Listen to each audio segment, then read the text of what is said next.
ಬಕ್ರೀದ್ ಹಬ್ಬದ ನಿಮಿತ್ತ ಶಾಂತಿ ಪಾಲನೆಗಾಗಿ ಹಳಿಯಾಳ ಪಟ್ಟಣದಲ್ಲಿ ಪೊಲೀಸರಿಂದ ಪಥಸಂಚಲನ.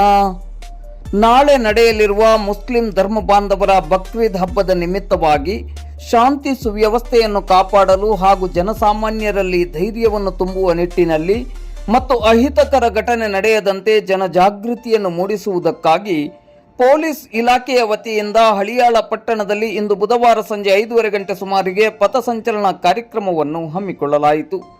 ಹಳಿಯಾಳ ಪಟ್ಟಣದ ಪ್ರಮುಖ ರಸ್ತೆಗಳಲ್ಲಿ ಪಥಸಂಚಲನವು ಸಂಚರಿಸಿ ಜನಜಾಗೃತಿಯನ್ನು ಮೂಡಿಸಿತು.